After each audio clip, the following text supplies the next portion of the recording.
How's it going, film and TV fans? Welcome back to another review on the Off the Cuff Film Reviews YouTube channel and another episode in the Friday the 13th reviewed series. Today we're looking at Friday the 13th, the final chapter, released in 1984 and is directed for the first time in the franchise, for the first time since the first one, not Steve Miner, but it is in fact directed by a gentleman by the name of Joseph Zito, who done some other stuff, cool movies.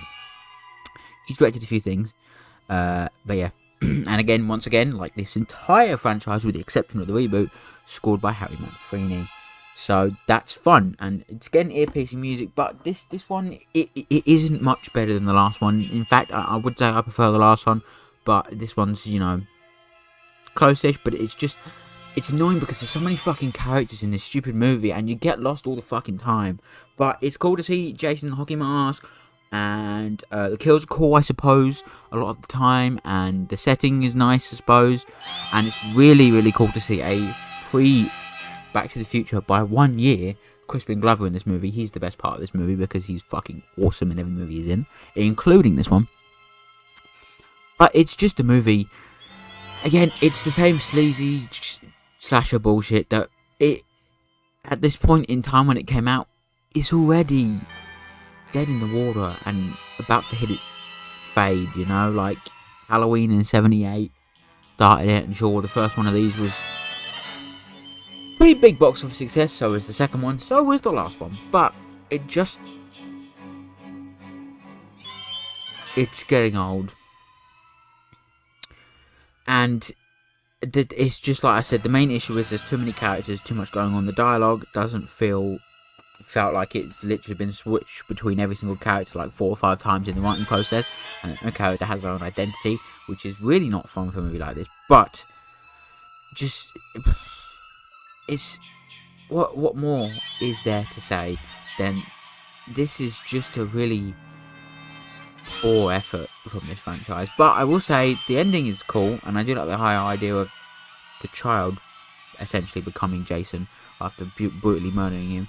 And evidently, as you may know, this isn't the final chapter in the franchise because there's about 7 more left. I think there's quite a few left. So the fact that they were evidently intending this one to be the final chapter says a lot about what happened next. And it feels a bit like it was just a money grab. But I mean, who knows if there was a bit of time between 4 and 5.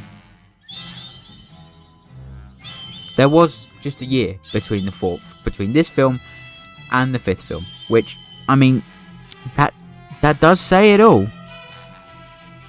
That really does.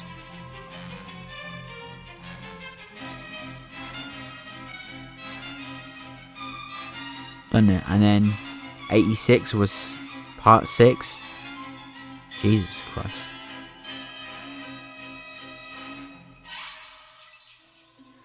Part 6, part 7. No, that's part 8.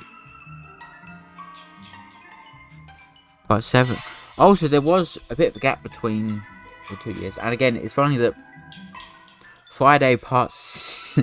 Jesus Christ, this is interesting. Friday the 13th, parts 7 and 8 came out. Well, part 7 came out in 88, and Halloween 4 came out in 88. Part 8 came out in 89, and Halloween 5 came out in 89. So, you know, Halloween is better, basically, is what I'm trying to say. And it's true. This movie, again, it's just your standard sleazy slasher shit. And while Halloween fell into that trap, it still felt it had a unique voice, a unique musical style, and a much better killer, where the kills weren't just the same thing over and over again, which is literally what every one of these movies have been so far. And at least, I give Halloween this much credit, they at least tried to do something different with Halloween 3. This has been the same shit since the fucking first one. So, you know, not the funnest thing in the world, and never going to end well. And that's the problem. Because they are indeed shit movies, most of them. And to think that this franchise is supposed to be an iconic one up there with Halloween and Nightmare on Elm Street, it's really depressing. I mean, I can't talk for Nightmare on Elm Street because I haven't watched them yet, but it's really depressing that such a obvious money cash grab franchise from the very beginning is compared with one of the most influential and forward-thinking horror slasher films franchises of all time in Halloween. And sure, that franchise fucking killed itself later on, but in the early days, which is around this time, you know, 78 to 88, those first 10 years were fantastic because they didn't pump out one every fucking year, even though they wanted to. But even at that point, when they did start thinking about chucking one out every year, it was a different story every single time. It was going to be an anthology kind of series, and that would have been really cool. Unfortunately, Halloween 3 didn't go down too well, so that didn't happen. But the point is, you know, those first 10 years, you had the first film and the second film, you had the third film, and then you had Halloween 4, and you know, for 10 years and 4 movies, it's a hell of a lot slower than this fucking franchise. Because this shit was just pumping and pumping and pumping, and low budget and terrible scripts, bad dialogue, shitty sets, horrendous acting, you know, just like for money, just for the sake of a money-making franchise, because some fucking how every one of these movies managed to turn a massive fuck-off profit, and it I don't know why people went out and saw this stupid shit, but it's just fucking retarded, man. And I really, really don't like the fact that this franchise has continued to stay in that path of really just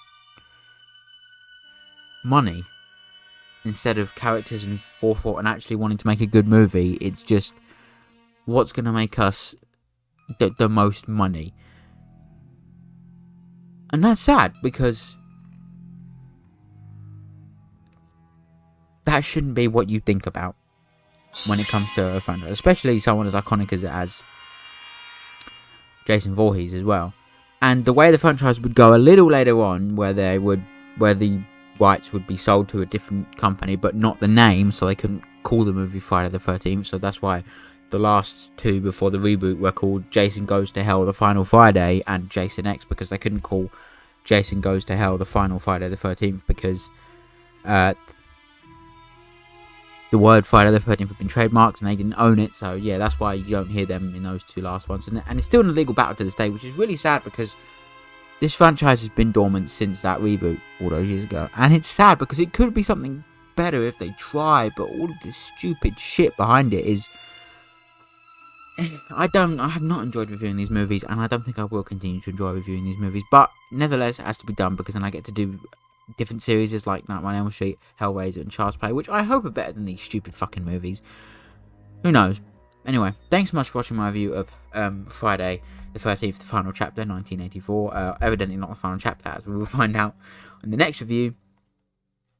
Friday the 13th, part whatever the shit balls it's called, like part 5, I think it's literally called Jason Lives, because he dies at the end of this one. So that's fun.